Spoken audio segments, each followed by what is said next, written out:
북한의 봄은 썩은 감자 껍질까지 먹는다. 껍질 같은 거 먹을 것 썩은 거. 같아졌어. 근데 썩은 감자 껍질이에요. 오늘 얘기를 한번 해봐야 될 텐데. 아영 씨. 네, 북한에서는 이제 10월 중순 되면 감자 캐기 전투라는 걸 하는데 이제 전 주민들을 동원시키는데 이게 날씨가 갑자기 추워지면 감자를 캐기가 굉장히 어려워져요. 그래서 감자를 그대로 방치하는 경우가 좀 가끔씩 있는데 겨울 내에 땅속에 있던 감자들이 얼었다가 또 이제 땅에 녹으면서 같이 녹으면서 썩어요. 근데 이 색깔이 어떻게 변하냐면 감자 속 껍질 다 이제 까만 색깔로 변하는데 북한 주민들이 이거를 언감자라고 지칭을 하거든요. 심지어 그 언감자 껍질도 버리지 않고 먹는 썩은 그 껍질을 먹는 이유가 이제 춘궁기에는 식량이 워낙 부족하다 보니까 이것을 햇볕에 잘 말려가지고 이제 식량 대용으로 먹기도 하거든요. 감자는 얼어도 먹고 썩어도 먹는 게 감자예요. 고구마는 썩으면 못 먹어요. 얼면 못 먹어요. 좀 잘 사는 집에서는 감자 껍데기를 벗기고 소갈매를 먹고 어떤 집에서는 그 버린 감자 껍질을 다 주워다가 그것을 말리거나 오래 먹을 수 있게 가루를 내거나 이렇게 해서 건사해서 먹어요. 정말 못 먹어요.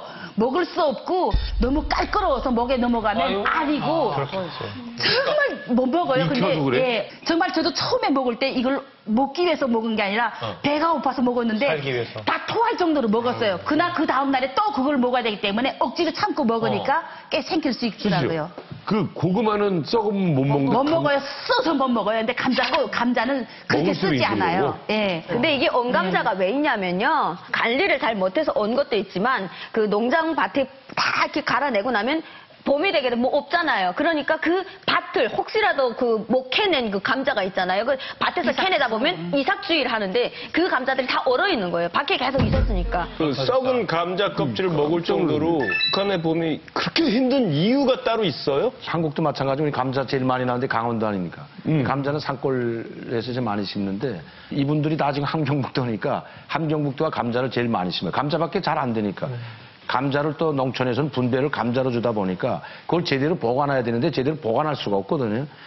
특히 감자 배급을 줬다가 한 2월달, 3월달은 다 떨어지기 때문에 그러면 북한 농장에 다시 배급을 줘야 되는데 배급 줄 게 없거든요.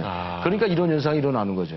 그래서 이런 현상을 막으려고 사실 김일성이 살아있을 때 76년도에 산을 깎아가지고 다락밭을 만들기 시작합니다.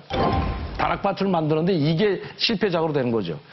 다락밭이라는 게 뭔지 산을 깎아가지고 나무를 다 베가지고 계단식으로 밭을 만드는 거예요. 뭐 베트남 뭐 이런 데가 예. 그런데 그걸 돌도 잘 쌓고 제대로 만들어야 되는데 공장, 기업소, 농촌 동원해가지고 다 나가서 일반 사람들, 노동자, 농민까지 동원시켜서 하다 보니까 뭐 돈 주고 하는 것도 아니고 뭐 강제 노동식이나 똑같은 거죠.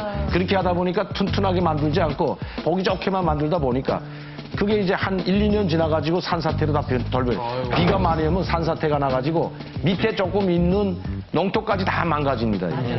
그러다 보니까 이제 제대로 농사 짓던 땅까지 망가지고 하다 보니까 춘궁기가 되면 먹을 게 식량이 계속 모자리고 부족하다 보니까 이런 현상이 일어나.